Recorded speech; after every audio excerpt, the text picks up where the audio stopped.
దారుణంగా ఉన్నట్లుగా తెలుస్తోంది. సముద్రం చాలా ముందుకు వచ్చినట్లుగా తెలుస్తోంది. అంతర్వేదిలో అలల తీవ్రత చాలా తీవ్రంగా ఉంది. ఒడ్డుకి అలలు చాలా వేగంగా వచ్చి కొట్టుకుంటున్నాయి. గత రెగ్యులర్గా ఉండేటువంటి అలల తీవ్రతతో పోల్చుకుంటే అలల హైట్ 2 నుంచి 3 అడుగులు ఎక్కువగా ఉన్నట్లుగా తెలుస్తోంది. అలాగే వర్షపాతం నమోదవుతుంది. ఇంతకుముందు కాకినాడలో ఎలాంటి పరిస్థితి అయితే ఉందో ఇప్పుడు అలాంటి పరిస్థితి మన అన్ని చోట్ల చూస్తూనే ఉన్నాం మనం. సో ఈ నేపథ్యంలో ఏలూరులో పరిస్థితి ఎలా ఉందనేది కూడా తెలుసుకోబోతున్నాం. అంతర్వేదిలో ఇప్పటికే సముద్రం చాలా ముందుకు వచ్చినట్లుగా తెలుస్తోంది. అక్కడ ఉన్నటువంటి మత్స్యకారులు ఎవరైతే ప్రభుత్వం హెచ్చరించినప్పటికీ కూడా కొంతమంది నెగ్లెక్ట్ చేశారో ఇప్పుడు వాళ్ళందరూ కూడా కొంత భయపడుతున్నట్లుగా తెలుస్తోంది. సో మరికొద్దిసేపట్లో మనకి అంతర్వేదిలో మా ప్రతినిధి మనోజ్ రెడీగా ఉన్నారు, లైవ్ లో సిద్ధంగా ఉన్నారు. ఒకసారి నేను మనోజ్తో మాట్లాడే ప్రయత్నం చేస్తాను. అదిగో అక్కడ మనం చూస్తున్నాం, అక్కడ ఉన్నటువంటి పరిస్థితిని మనం క్లియర్గా చూడొచ్చు. గాలుల తీవ్రత పెరుగుతోంది. మనోజ్, ప్రజెంట్ అక్కడ ఉన్నటువంటి కండిషన్ ఏంటి? అలల తీవ్రత మాకు క్లియర్గా కనిపిస్తోంది. గాలుల తీవ్రతకి అంబ్రిల్లా చూడొచ్చు ఎలా అయిపోయిందో. సో మనుషుల్ని నెట్టేస్తోంది అక్కడ ఉన్నటువంటి గాలి. What is the present situation? అక్కడ అధికారులు ఏమంటున్నారు? ప్రస్తుతం ఇక్కడ అంతర్వేదిలో భయానక వాతావరణ పరిస్థితి నెలకొంది. ఎందుకంటే మనం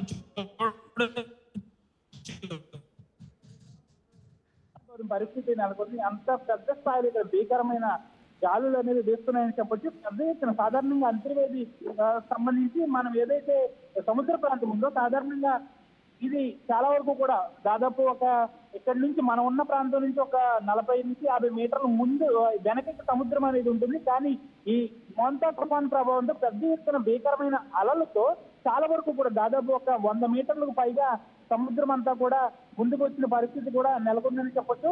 దీనికి సంబంధించి ప్రత్యక్ష ఉదాహరణ ఏంటంటే పెద్ద ఎత్తున మనం చూడొచ్చు విజువల్స్ లో క్లారిటీగా పెద్ద ఎత్తున భీకరమైన అలలు అనేది పెద్ద ఎత్తున ఒడ్డుకు వస్తున్నాయి. దీంతో ఈ లైట్ హౌస్ కి సంబంధించి ఏదైతే లైట్ హౌస్ ఉందో మనం మత్స్యకారులకు సంబంధించి దీన్ని ఒక సూచికగా నైట్ టైం ఈ లైట్ హౌస్ అనేది ఉపయోగపడుతుంది. దీనికి సంబంధించి ఈ లైట్ హౌస్ సంబంధించి రిటైనింగ్ వాల్ ఏదైతే ఉందో రిటైనింగ్ వాల్ మనకి విజువల్స్ క్లారిటీగా చూసే ప్రయత్నం చేస్తున్నారు. ఆ రిటైనింగ్ వాల్ సంబంధించి ఏదైతే ఉందో ఆ రిటైనింగ్ వాల్ కూడా ఈ సముద్రపు అలలు పెద్ద ఎత్తున ఉవ్వెత్తి పడుతున్న ఈ అలలకు సంబంధించి ఆ రిటైనింగ్ వాల్ కూడా దెబ్బతిందని చెప్పాలి. ఈ భారీ అలలు ఉదయం నుంచి కూడా పెద్ద ఎత్తున అలలు రావడంతో ఈ భారీ అలలతో ఉదయం నుంచి కూడా మనం చూసుకోవచ్చు పెద్ద ఎత్తున అలలు నేనున్న ప్రాంతంలోనే కూడా పెద్ద ఎత్తున భారీగా కూడా అలలు వచ్చి ఎగిసిపడుతున్న పరిస్థితి కూడా నెలకొంది. ఈ గాలులకి ప్రచండమైన గాలులకి సైతం చాలా విపత్కరమైన పరిస్థితి నెలకొంది. కాబట్టి ఇక్కడ పెద్ద ఎత్తున సహాయక చర్యలు చేపడుతున్నారు. మనం ముందుకు ఆ రిటైనింగ్ వాల్ వరకు వెళ్ళే ప్రయత్నం ఒకసారి చేద్దాం.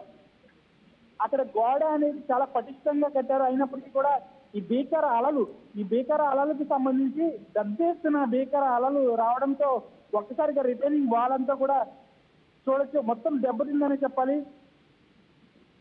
ఈ అలల ఉధృతికి ఈ గోడ కూడా ఆగలేదంటే మనం చెప్పొచ్చు. ప్రస్తుతం ఇంకా ఈ తుఫానుకు సంబంధించి ఇంకా తీరం కూడా దాటలేదు. అయినప్పటికీ కూడా ఇంకా తీరం దాటలేనప్పటికీ కూడా పెద్ద ఎత్తున అలలు రావడంతో ఇక్కడ విపత్కరమైన పరిస్థితులు నెలకొన్నాయి. అయితే అధికారులు కూడా ఇప్పటికే పునరావాస కేంద్రాలు అనేవి ఏర్పాటు చేశారు. ఎందుకంటే దాదాపు ఇక్కడ అధికారులు ఎవరైతే ఉంటారో వారందరూ కూడా పెద్ద ఎత్తున తీర ప్రాంతంలో ఉంటారు. కాబట్టి వారందరినీ కూడా సురక్షిత ప్రాంతాలకు తరలించేందుకు ఏర్పాట్లు చేశారు. పునరావాస కేంద్రాలు ఏర్పాటు చేశారు. సాధారణంగా యంత్ర ప్రాంతం ఏదైతే ఉందో ఇక్కడ సాగర సంగమం అనేది కూడా ఉంటుంది. ఇక్కడ గోదావరి సముద్రం కూడా కలుస్తాయి. గోదావరి సముద్రం కలిసే ప్రాంతంలో మనం ఉన్నాము. ఇక్కడ మనం చూసుకోవచ్చు అసలు గోదావరి సముద్రం ఎక్కడ కలుస్తుందో కూడా తెలియని ప్రాంతం. ఒకసారి కెమెరామెన్ శేఖర్ మనకు చూపిస్తాడు విజువల్స్ లో. అంతర్వేది అంటే కోనసీమ జిల్లాలో ఒక చరిత్ర. ఎందుకంటే ఇక్కడ గోదావరి సముద్రం రెండు కూడా కలుస్తాయి. దీన్ని అన్నాచెల్లెలు గట్టు అని కూడా అంటారు.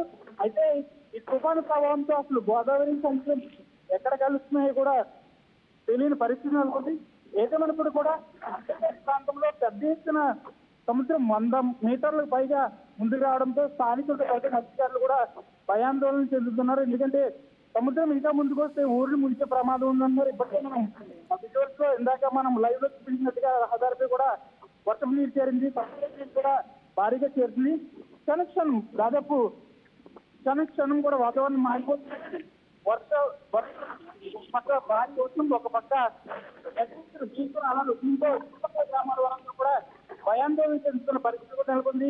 ఎవ్వరు కూడా ఇంట్లో నుంచి బయటికి రావట్లేదు. ప్రజలు అంటే ప్రభుత్వం చెప్పిన విధంగానే ఎవరు కూడా బయటికి రావట్లేదు, అత్యవసరం అయితే తప్ప. అయితే ప్రస్తుతానికైతే పరిస్థితి అయితే దారుణంగా ఉందని చెప్పచ్చు. భీకరమైన అలలతో పాటు గాలులు తీయడం, ఇటు విద్యుత్ కు అంతరాయం కలుగుతుందని చెప్పాలి. ఎక్కడికక్కడ